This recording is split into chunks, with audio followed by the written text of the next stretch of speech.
ఈ విషయంలోనే సౌందర్య నెగిటివ్ అయింది, లేదంటే ఇదంతా గొడవ ఉండేది కాదు. వాళ్ళ ఫ్యామిలీ సరే, మీరేం బయటోళ్ళు కాదు కదా తల్లి, చుట్టాలే కదా. మీ కాందాన్ని ఎందుకు రాలే? నిన్ను కొడతారు. మీ పెద్దమ్మ ఎందుకు రాలే? మీ పిన్ని ఎందుకు రాలేదు? గొడవలు, కోపంలో ఉన్న వాళ్ళతో గొడవలు అవుతాయని చెప్పేసి అమ్మ సంపుతారా తల్లి? నువ్వు చెప్పురా సౌందర్య, సంపుతారా? అనుకుంటే వెళ్ళిరంట. మా ఇంట్లో ప్రాణం ఎట్లా పోయిందో వాళ్ళ ఇంట్లో కూడా ప్రాణం అట్లనే తీస్తామని చెప్పేసి వాళ్ళు అనుకుంటే వెళ్ళిరంట. ఎవరు అన్నారంట తల్లి? మా అమ్మ నువ్వు వాళ్ళ మా అమ్మమ్మ వాళ్ళ మామ వాళ్ళ అన్నదమ్ములు వాళ్ళు, మా మామ వాళ్ళు ఈ మాటలు అన్నారా? వాళ్ళు అనుకుంటా వెళ్ళిరంట. ఏమని? మా ఇంట్లో ప్రాణం ఎట్లా పోయిందో వాళ్ళ ఇంట్లో కూడా ప్రాణం తీస్తాం, వాళ్ళు రాని వాళ్ళ ప్రాణం అక్కడ తీస్తాం, ఇక మా ఊరు కాదు మా జాగ కాదు, అక్కడికి వచ్చిన తర్వాత చెప్తాం అని చెప్పేసి వాళ్ళు అనుకుంటూ వెళ్ళిరంట. అందుకనే అమ్మ వాళ్ళు వీళ్ళు కూడా కోపంలో ఉన్నారు కదా, లాస్ట్ చూపు ఇక్కడే చూసుకున్నాము వద్దు అని చెప్పేసి వాళ్ళు కూడా అన్నారు. నన్ను కూడా వెళ్ళనియలేదు, పోలీసులు కూడా ఓవరాల్ ఇంటెన్షన్ కొడతారేమో మళ్ళీ చంపేస్తారేమో అన్న భయంతోని సైలెంట్ గా కోపంలో ఉన్నారు. ఎన్ని గొడవలు జరిగిపోతాయో అన్నట్టు ఆ పోలీస్ వాళ్ళు చెప్పినట్టే. సరే ఆ రోజు సరే నెక్స్ట్ డే అనుకున్నాము, నెక్స్ట్ డే అయితే వద్దామని మీరు అనుకున్నారు అవునా? వీళ్ళు నిన్న నైట్ మొన్న నైట్ నాకు వాళ్ళ అన్న మెసేజ్, రాజు ఐఫోన్ లోకి వెళ్ళి మెసేజ్ కూడా చేసిండు, నిన్ను వదిలి వేస్తా అనుకుంటున్నావా, కళ్ళలో కూడా ఊహించకు, మేము ఏం చేస్తామో మేమంటే ఏంటో చూపిస్తా అని మెసేజ్. నా నంబర్ తీసుకొని నాకు పంపి తల్లి, చూడండి మీరు ఒకసారి చెక్ చేసుకోండి. నా నంబర్ పంపి. ఇవన్నీ ఈ హెల్మెట్ తో కొట్టిండా నేను? ఓకే, నాకు ఒకటి, నేను ఇంకా వేరే విషయాలు అడగాలి తల్లి, నాకు ఇది ఒకటి కంక్లూజన్. ఇది నీ గురించి అడుగుతున్నాను. ఓన్లీ ఆ కారణంతోనే మీరు దాన సంస్కారాలకు రాలేదు అంతేనా? ఆగు తల్లి ప్లీజ్, మీ దండం పెడతా. ఆగండి. 5 వద్దులకి ఎందుకు రాలేదు తల్లి? 5 వద్దులకి దినాలకు వెళ్ళామని చెప్పి రాలేదు. దినాలకు ఆగే నిన్ను అడుగుతా. మీ ఫాదరా? మా బాబాయ్. మీ బాబాయ్? ఓకే ఓకే, అదే తప్ప అంతకు మించి వేరే ఇంటెన్షన్ లేదు? మించి ఏమీ లేదు. ఆయన మీద ప్రేమ లేక కాదు, ఆయన చూసుకోలేక కాదు, అదే రీజన్. వాళ్ళు వెళ్ళొద్దు అనడం వల్లే గొడవలు అయితాయి, చాలా ప్రాబ్లం ఉంటది అని చెప్పేసి వాళ్ళు చెప్పడం వల్లనే రాలేదు. అప్పటికి నేను వద్దాం అనుకున్నా, కానీ ఆ రోజుకే దానం ఆ రోజే అయిపోయిందని నాకు తెలిసింది. ఓకే, ఇది పక్కన పెడితే తల్లి, మీ ఇద్దరికి గొడవ అయింది, చీర కొనుక్కొచ్చిండు, డబ్బులు లేవంటే కూడా లేదు నాకు బట్టలు కావాలని మీరు రాధాంతం చేసిరంట. నేను ఫస్ట్ గొడవ ఎట్లా స్టార్ట్ అయిందో నేను చెప్తాను. ఆ రోజు మండే రోజు నేను ఆఫీస్ నాది 8:30కి అయిపోతుంది, కానీ నేను 5 o'clockకే వచ్చిన, ఎందుకంటే ఆ రోజు సద్దుల బతుకమ్మ లాస్ట్ ఉంటది కాబట్టి. నేను ఒక్క రోజు కూడా ఆడలేదు. అదే లాస్ట్ అయితే నాకు అమ్మ నేను ఇంటికి వస్తున్నా, ఆయనకి కాల్ కూడా వేసి చెప్పిన. యాక్చువల్ గా రోజు ఎప్పుడు నన్ను అక్కడ కూర్చునే ప్రయత్నం చేద్దాం కొంచెం, అయిపోయేటట్లేదు చాలా ఉంది. నేను అడిగే క్వశ్చన్ బయట కూర్చుందాం కొంచెం, ఆ కిటికీ ఓపెన్ చేసుకున్నాను. అవునా? ఒక్క నిమిషం చెయ్యి. ఓకే తల్లి. ఆ రోజు 5 o'clockకే నేను కాల్ కూడా చేసిన ఆయనకి, నేను ఇట్లా ఇంటికి వస్తున్నా, నన్ను పికప్ చేసుకుంటావా వస్తా. ఆ రోజు మార్నింగ్ కూడా ఆయన లేవలేదన్న, ఆ రోజు మొత్తం ఆయన పడుకొనే ఉన్నాడని. మార్నింగ్ వచ్చేటప్పుడు డ్రాప్ చేసేటోడు, ఆ రోజు కూడా లేవలేదు, లోపలే పడుకున్నాడు బెడ్షీట్ కప్పుకొని. ఈవినింగ్ కూడా నేను కాల్ చేసిన 5 o'clockకి, ఇట్లా నేను ఇంటికి వద్దాం అనుకుంటున్నా, బతుకమ్మ ఆడాలి, వస్తావా నన్ను పికప్ చేసుకోవడానికి అంటే, నేను లేదు నువ్వు నడుచుకుంటారా అని అన్నాడు. సరే అని నేను చెప్పిన. ఆల్మోస్ట్ ఇక్కడ దగ్గర వరకు వచ్చిన, పక్కనే షాప్ ఉంటది గాజుల షాపు. నేను వస్తున్నా అని చెప్పినా గానీ ఆయనకి నేను గాజులు వేసుకోవడానికి వెళ్తున్నా, అమ్మ తీసుకెళ్తుంది అని చెప్పలేదు. నేను అక్కడ అమ్మ ఆల్రెడీ షాప్ దగ్గర ఉందంట, గాజులు మేము వేయించుకున్నాం, నీకు కూడా వేపిస్తారా అని అంటే, సరేలే ఇక్కడే కదా పక్కనే 2 నిమిషాలు వెళ్ళిపోవచ్చు, ఆయనకు చెప్పడం ఎందుకు అని నేను సీదా అక్కడికే వెళ్ళిపోయినా. షాప్ పక్కనే ఉంది. వెళ్ళిపోతే గాజులు వేయించుకున్న 2 minutes కి కాల్ చేసిండు. కాల్ చేసి ఏమైంది, ఎక్కడికి వెళ్ళిపోయినా, వస్తా అన్నావు ఇంకా రాలేదు, ఎక్కడున్నావు ఏంది అంటే, ఇప్పుడే షాప్కి వచ్చినా నేను, అమ్మ గాజులు వేపిస్తా అంటే వేయించుకొని వద్దాం ఇంటికి అని చెప్పేసి రాలేదు అని అంటే, ఏంది నీకు ఇష్టం ఉన్నట్టు తిరుగుతావు, ఎక్కడ పడితే అక్కడ తిరుగుతావు, నువ్వు మీ అమ్మకి చెప్పాల్సిన అవసరం ఏముంది అని గట్టిగా అరుచుకుంటూ తిడుతున్నాడు నన్ను. మీ అమ్మకి ఏంటి చెప్పాల్సింది, నాకు చెప్పాలి, ఎక్కడ తిరుగుతావు ఎక్కడ చేస్తావు అని తిడుతున్నాడు. తిడుతుంటే అమ్మ నువ్వన్నా సంజాయించు, ఆయనకి ఇట్లా తిడుతున్నాడు, నీ దగ్గరే వచ్చినా అని చెప్పు అని అంటే, చెప్పు అని అంటే, అమ్మ ఫోన్ తీసుకొని నా దగ్గరికి వచ్చింది కదా రాజు, ఎప్పుడు నా దగ్గరికి వచ్చినా కూడా ఇట్లానే అంటావు నువ్వు, నా దగ్గరికి వస్తే కూడా పంపించవు, ఎక్కడికి వచ్చినా పంపించవు, నువ్వు నీకేమన్నా పెళ్లి చేసేటప్పుడు రాసిచ్చినామా నీకేమైనా పేపర్ మీద నా కూతుర్ని అస్సలు పంపించవు మా ఇంటికి, ఎప్పుడు చూసినా ఇట్లానే అంటావు అని చెప్పి అమ్మ అన్నది. అమ్మ అంటే ఏందక్క నువ్వు ఇట్లా మాట్లాడుతున్నావు అట్లా మాట్లాడుతున్నావు అని అమ్మతో కొంచెం డిస్కస్ స్టార్ట్ చేస్తే ఫోన్ కట్ చేసి నేను ఇంటికి వస్తున్నా, ఇంటికి వచ్చినాక మాట్లాడదాం అని చెప్పేసి అప్పుడు వచ్చేసిన నేను. టైం అప్పుడు 6:15 అట్లా అవుతుంది. నేను 5:30 5:40కి ఆఫీస్ నుండి బయలుదేరిన, గాజులు వేయించుకొని 6 కల్లా 6:10 కల్లా నేను ఇంటికి వచ్చేసిన, అమ్మని తీసుకొని వచ్చిన. అమ్మ ఏమన్నా అంటే నేను కూడా వస్తాపా పండుగకి 2 రోజులు రమ్మని చెప్తా, ఇద్దరు కలిసి రండి అక్కడే ఉండండి మా ఇంటి దగ్గరే, ఇద్దరికి కలిసి చెప్తా అని చెప్పి అమ్మ నాతో పాటు వచ్చింది. వస్తే అమ్మ వచ్చింది, అప్పుడు మళ్ళీ ఆ డిస్కషన్ స్టార్ట్ చేయలేదు, ఏమనలేదు. ఇంకా నేను వస్తా అమ్మ ఎల్లు పూలు కొనేది ఉంది బతుకమ్మకి, బతుకమ్మ చేయడానికి పూలు కొనాల్సి ఉంది, అయితే నేను అమ్మ వెళ్ళిపోయింది. సరే పూలు నీ ఇంటికి వినండి ఇక్కడ నుంచే స్టార్ట్ అయింది. ఫ్రెష్ అప్ అయ్యి నేను వస్తా అమ్మా నువ్వు వెళ్ళిపో అని అంటే అమ్మ వెళ్ళిపోయింది. నేను ఇంకా కొంచెం ఫ్రెష్ అప్ అయినా స్నానం చేసుకొని అక్కడ పక్కన మార్కెట్ ఉంటది, పూలు కొనేసి వస్తాం బండి మీద వస్తావా నువ్వు నేను అమ్మ వెళ్ళాము అని అన్నా. అంటే ఆయనే లేదు నేను రాను మీరు వెళ్ళేసి రండి అని అన్నాడు. వెళ్ళేసి రండి అని అంటే సరే అని చెప్పేసి నేను వెళ్ళేసి వచ్చిన, సీదా పూలు కొనేసి అమ్మ దగ్గరికి వెళ్ళి బతుకమ్మకు పేర్చుకొని, నేను అమ్మ చీర తెచ్చుకుంటామ్మా నేను రాజుగొన్నది బతుకమ్మ ఆడడానికి అని చెప్పేసి నేను ఇంటికి వచ్చిన, ఒక్కదాన్నే వచ్చిన. నేను ఇంటికి వస్తే ఆయన ఇంటికి వచ్చి కవర్ లో నాకు చీర కట్టుకోవడానికి రాదు సరిగ్గా, అమ్మ కడుతుంది అని చెప్పేసి కవర్ లో పెట్టుకున్నా.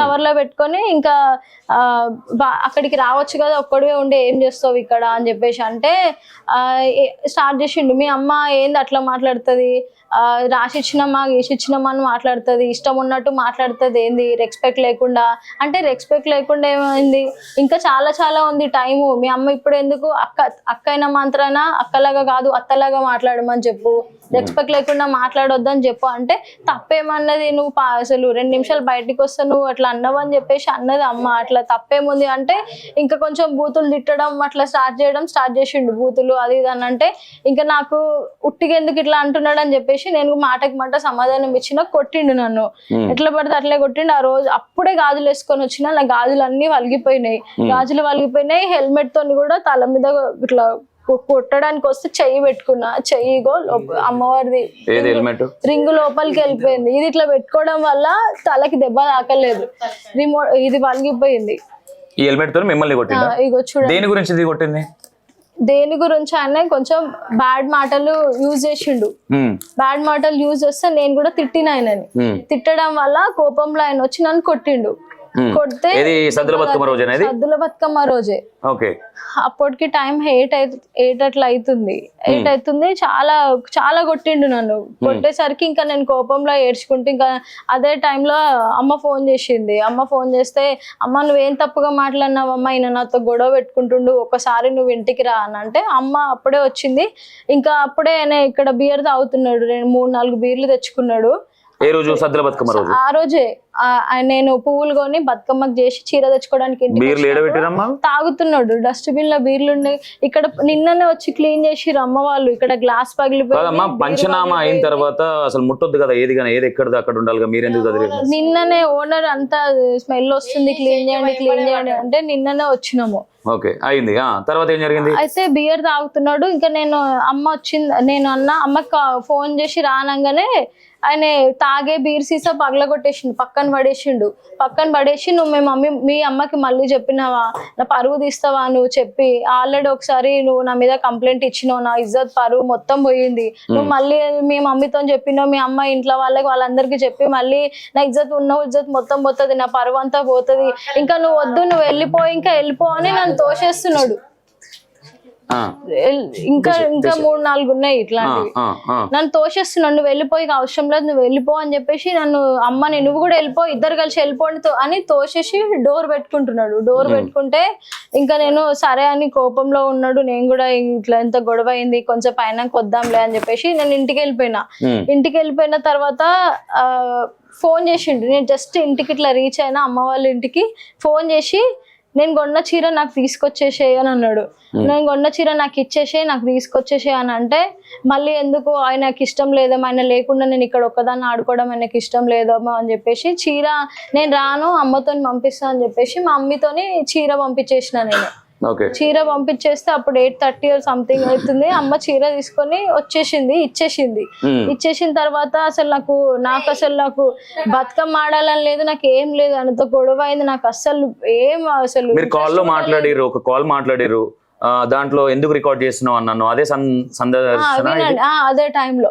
అయితే బతుకమ్మ ఆడాలని లేదు, బట్ బతుకమ్మ నీళ్ళలో వేయడానికి అని చెప్పి ఆపోజిట్ ఇక్కడ కేర్ హాస్పిటల్ ఆపోజిట్ లో చెరువు ఉంటది, అక్కడ గుడి ఉంటది, చెరువులో వదిలేయడానికి తొందరగా వద్దామని చెప్పి అన్న బండి మీద వెళ్ళిపోయాను. అమ్మ నేను అన్న ముగ్గురం బండి మీద వెళ్ళిపోయినాము, బతుకమ్మకు వదిలేసిన అక్కడ ఉన్నప్పుడు ఫోన్ చేసిండు నాకు, నువ్వు ఒకసారి ఇంటికి వచ్చేసేళ్ళు అని అంటే మళ్ళీ ఏ గొడవ వేసుకుంటాడు అని చెప్పేసి నేను వస్తా, కొంచెం సేపు అయినాక టైం పడుతుంది, ఇంకా నా బతుకమ్మ ఆడడం అయిపోలేదు, నేను వస్తాను నువ్వు వెళ్ళు అని అంటే నువ్వు ఇంట్లోనే ఉండు నేను వస్తానన్నా. ఇంట్లోనే ఉండు వస్తా అంటే ఫోన్ కట్ చేసిండు. అప్పటికి నేను మెసేజ్ కూడా పెట్టినా, నేను వస్తున్నా, నా ఫోన్ తీసుకొచ్చిన అన్నను, నేను మెసేజ్ కూడా పెట్టినా, నేను బతుకమ్మ ఆడి వస్తా అని చెప్పేసి మెసేజ్ కూడా పెట్టినా. ఒకసారి మెసేజ్ చూపి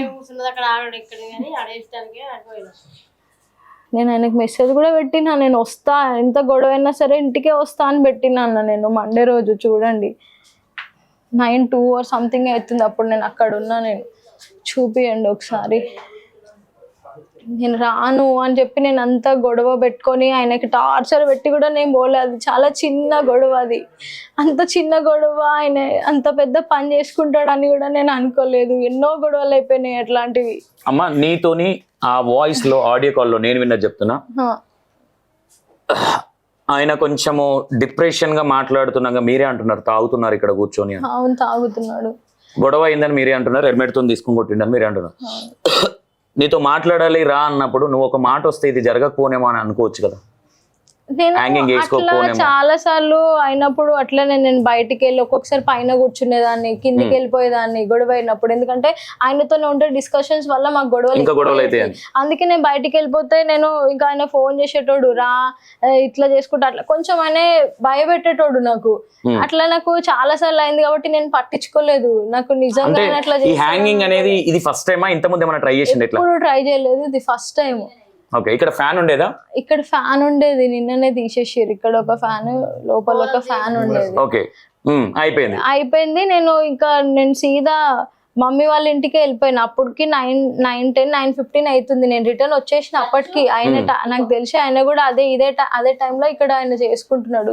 నేనేమనుకున్నా మళ్ళీ ఇంటికి వెళ్తే ఈయనతో గొడవ, డిస్కషన్స్, మా ఇద్దరి మధ్యలో కొట్లాటలు, గొడవలు అయితే పెద్దగా అయ్యేటట్టుంది అని చెప్పేసి అమ్మ వాళ్ళ ఇంటికి వెళ్ళిపోయినా.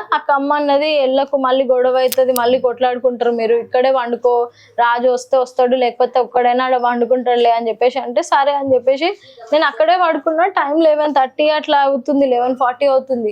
కాల్స్ ట్రై చేసిన, మరి ఒక్కడే ఉన్నాడు, వెళ్ళేటప్పుడు రింగ్ చేస్తున్నాడు, ఏం ఆయనకి ఎంత అసలు ఆయన మైండ్ ఎప్పుడు ఎట్లుంటుందో కూడా తెలియదు అన్న. నేను చెప్తున్నా, నేను 6 months ఆయనకి చూసినా అసలు ఆయనకి short temper, fraction of second లో ఆయనకు కోపం వస్తుంది. అసలు ఆయన ఏం చేస్తాడో ఆయనకు అసలు అర్థమే కాదు నాకు.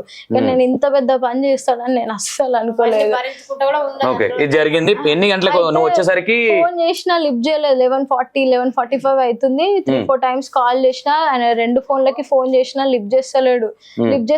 ఏందో అని టెన్షన్ లో అమ్మకి చెప్పినా నేను, అమ్మ ఫోన్ లిఫ్ట్ చేస్తలేడు, అమ్మ ఒక్కడే ఉన్నాడు, ఏం చేసుకుంటుండో, తాగుతున్నాడు, ఒకసారి వెళ్దాం రా అమ్మ అని అంటే ఇంకా సరే అని ఇద్దరం ఉరుకుతూనే వచ్చినా నేను, పరిగెత్తుకుంటూనే వచ్చినా నేను. అక్కడ నుంచి పరిగెత్తుకుంటూ వచ్చినా 10 times 15 times బెల్ కొట్టినా, ఆ డోర్ కొట్టినా, అసలు తీస్తలేడు. లైట్ ఏమో ఓపెన్ ఉంది. ఏమైంది అని చెప్పేసి అక్కడ ఒక బకెట్ ఉంటది, ఆ బకెట్ కి వేసుకొని పైనకి వెళ్ళి చూస్తే అదే శారీతోని దానికి వేసుకొని అక్కడ బకెట్ వేసుకొని పైకి ఎక్కిరు. దాంట్లో నుంచి చూసిన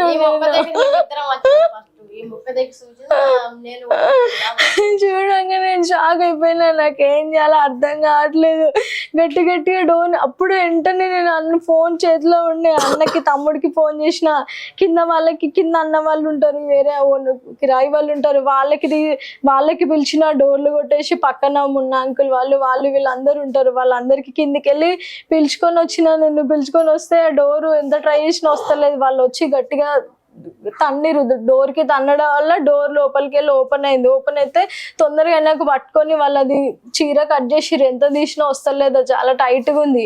ఆ చీరకి కోసేసి ఆయన కిందేసి వాళ్ళు నొక్కుతున్నారు. అంటే మీరు చనిపోయింది అని అనుకోలేదమ్మా? నేను అస్సలు అనుకోలేదు. అంటే ఇప్పుడు అయిపోయింది అనుకున్నాను, నాకు తెలియదు. బతుకున్నాడేమో అన్న ఇంటెన్షన్ తో కింద దించారా? వీడియో చూస్తేనే తెలిసింది ఆయన 9:30 టైంలో చేసుకున్నాడు. అప్పటికే చాలా లేట్ గా వచ్చిన నేను. సీసీ కెమెరా ఫుటేజ్ సీసీ కెమెరాది చూసిన తర్వాతే నాకు తెలిసింది. నేనేమనుకున్నా ఇప్పుడిప్పుడే చేసుకున్నాడేమో, బతికున్నాడేమో అని చెప్పేసి కిందేసి, కింద ఒక ఆమె నర్సు ఉంటది, ఆమె నొక్కుతుంది, అన్ని విధాలుగా చేతులు నలుస్తున్నా. ఆయన నోట్లో నోరు పెట్టి కూడా నేను ఊదడానికి ట్రై చేస్తున్నా, ఎన్ని చేసినా కానీ ఆయన లేవలేదు. ఏమో వాళ్ళు హాస్పిటల్ ఏవో పెడతారు కదా, అక్కడైనా ఇదైతాడేమో అని అందరికి బతిమాడుతున్నా, అంబులెన్స్ కి ఫోన్ చేయండి అంటే పక్కన అంకుల్ అంబులెన్స్ కి ఫోన్ చేసిండు. ఫోన్ చేయగానే అంబులెన్స్ వచ్చింది. అంబులెన్స్ నుంచి ఆయన నేను దగ్గరలో ఉన్న హాస్పిటల్కి తీసుకెళ్ళాము అని అంటే వాళ్ళు ఇంటర్గేషన్ అవి ఇవన్నీ అడుగుతారు. ఉస్మానియా అయితే ఎమర్జెన్సీలో తీసుకుంటారు అంటే ఉస్మానియాకి తీసుకొని వెళ్ళినాం. ఉస్మానియాకి ఎమర్జెన్సీ వాళ్ళకి తీసుకెళ్తే వాళ్ళు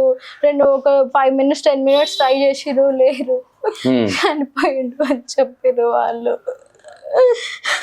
చనిపోయిన